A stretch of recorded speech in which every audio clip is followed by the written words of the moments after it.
I think most of us got it rather confused when we try to differentiate those men who are alone and those who are lonely. And I'm just going to go straight for it here. The main differences between the men who are alone and the men who are lonely are: those who are alone possess personally meaningful or significant goals and objectives that entirely encapsulates their thoughts and actions on a daily basis. They can make the necessary choice to be alone because being alone complements the circumstances they're trying to achieve, and at the same time, they have the available options to seek or have company whenever they want. Those who are lonely does not have any significant goals and objectives to pursue or are utterly afraid to pursue them. They try to defend their dire circumstance through dissonantly justifying their lack of social interactions and loneliness as the combined attractive trait of aloneness, through watching Sigma male videos that enlightens their loneliness as a superficial gift or blessing or pride. They secretly desire available and meaningful companionships, have them constantly occupy their minds daily, and goes on a periodic meltdown or deep contemplation of their worthiness for someone.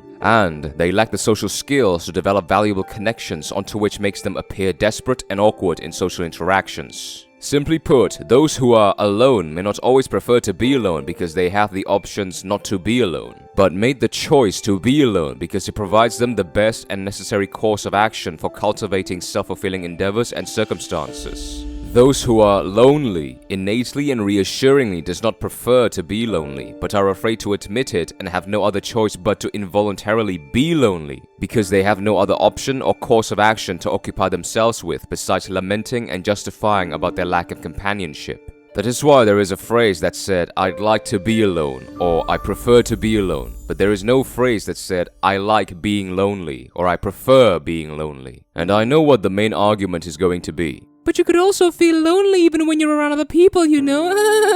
That doesn't count, because you either got the wrong people around you or you're just socially awkward. And besides, why are you even around them in the first place if they don't feel like proper companions? It's entirely your fault you're socially inept in both communicating and choosing the right people for your circle. And the final nail in the coffin is, if you do feel lonely or unsure around the people you were with, why didn't you grow a pair to turn down their initial invitation? Why didn't you have some balls to just get up and excuse yourself to leave from their vicinity? Oh yes, it's because you fear missing out. You fear that people will talk bad about you behind your back, and mostly, you're afraid that you'll feel even lonelier when you stay or leave to be on your own in your cold and damp apartment with absolutely nothing to do besides crying yourself to sleep or extending your subscription on OnlyFans. That is why you force yourself to fit in despite you looking like a complete fool of a tool around them. Human beings do not like to feel extensively isolated from the rest of the world. You'll go mad when you don't engage in social interactions for too long. So you should ditch that ignorant and pretentious lone wolf mentality to cope against your crippling loneliness. If you really are a genuine lone wolf, you have the choices or options to have companions, but you decide against having them or entertain the idea because you've got goals to obsess about and objectives to pursue. And you know that exercising your option for moments of companionship would only hinder or stall your progress. Even if you actually have no companions available to be with, at the very least, your mind is too fully occupied with your objectives that you have absolutely no slender of time or can't even afford to feel lonely, because you're just that encapsulated with task after task and vision after vision.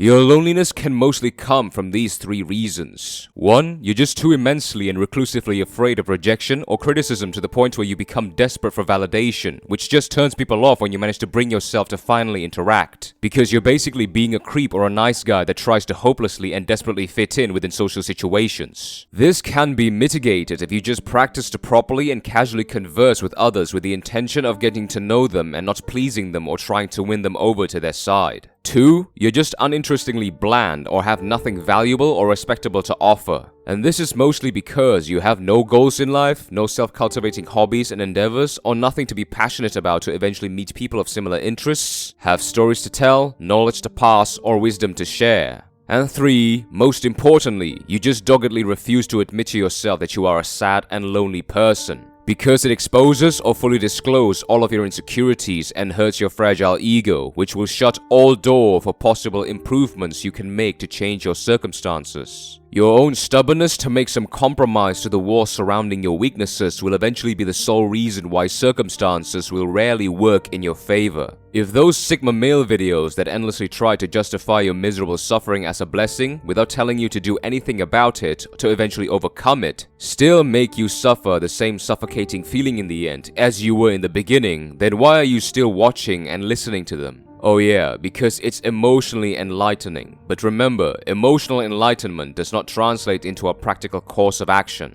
Only pragmatic self-assessment and criticisms about your dire circumstances, practical mistakes, internal conflicts, and traumas can do so. As harsh as this may be to you all suffering from crippling loneliness, I did the majority of this video from a point where I'm brutally criticizing myself back then when I was also suffering from suicidal loneliness 5 to 6 years ago. I had to make a drastic change, and I did that through a transparent and vivid admission of my own shortcomings. And so should you. You just can't afford to make any form of growth in both fear and denial. It's a path that leads to nowhere but an endless loop of questionable torment, which is entirely your fault and your responsibility to bear. I've said it long ago and I'll bring it up here again. If what you are currently doing is not working, then it is time to make the necessary change of plan.